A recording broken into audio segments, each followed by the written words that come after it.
तो कम्युनिटी क्या कहता है, प्लांट्स भी लिख देता हूं, है ना। और इसमें पादप भी आते हैं, पेड़ पौधे भी आएंगे, ध्यान रखना, पेड़ पौधे भी आएंगे। सिर्फ किसकी बात नहीं करेंगे, इसकी बात नहीं करेंगे, जानवरों की बात नहीं करेंगे, यहां पे मैं प्लांट्स भी लिख देता हूं, है ना। ये आपके पादप, वृक्ष, ये भी आएंगे।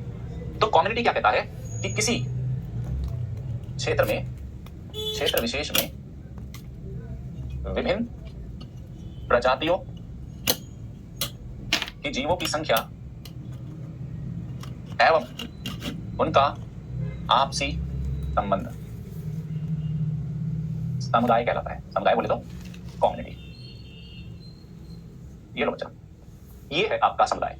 क्या कह रहा है, हिरण की एक जनसंख्या होगी। क्या हिरण का और बाघ का, जैसे बाघ जिसको आप बोलते हो टाइगर, क्या कोई लेना देना नहीं आपस में, एक दूसरे से रिलेटेड नहीं? क्या बाघ और लकड़बग्गे एक दूसरे से किसी भी तरह से इंटरेक्ट नहीं करते हैं? क्या फिर इनका यहाँ के पादपों और वृक्षों से कोई लेना देना नहीं? अवश्य है। तो इसको हमने क्या बोला, दिस इज कम्युनिटी। यहाँ एक शब्द सीखने लायक और है, यहाँ पे एक शब्द और सीखिए आप। जैसे हम बार बार बोल रहे हैं प्रजाति, प्रजाति इसको आप अंग्रेजी में बोलते हो स्पीसीज। क्या होती है प्रजाति? प्रजाति क्या होती है? जैसे हम कहते हैं कि डियर है, जैसे हिरण है, हिरण की प्रजाति, फिर हम बोलते हैं शेर की प्रजाति। तो प्रजाति का मतलब क्या होता है कि वो जीव, समझो बच्चा, वो जीव जिनके आनुवंशिक लक्षणों में लगभग समानता है और वो आपस में मिलकर प्रजनन से संतान उत्पत्ति कर सकते हैं, मतलब वो रिप्रोडक्शन कर सकते हैं। क्या है ये?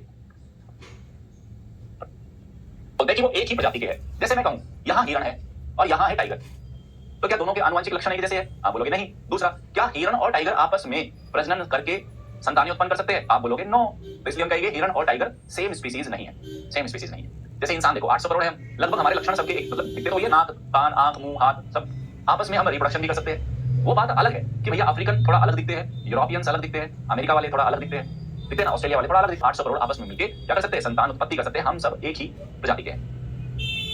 याद रहेगा? बोलो। तो किसी क्षेत्र विशेष में विभिन्न प्रजातियों के जीवों की संख्या और उनका आपसी संबंध समुदाय कहलाता है। अब एक चीज याद रखना, समुदाय जब हम शब्द यूज करते हैं तो समुदाय के साथ एक बात अवश्य याद रखना बच्चा, समुदाय में केवल, इसमें केवल जीवों या जिसको आप बोलते हो बायोटिक कंपोनेंट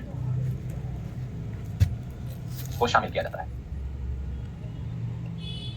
लिविंग ऑर्गेनिज्म के लिए ही ये शब्द इस्तेमाल हो रहा है। आप नॉन लिविंग थिंग्स के लिए या अबायोटिक कंपोनेंट्स के लिए कम्युनिटी शब्द इस्तेमाल नहीं करते, ठीक है।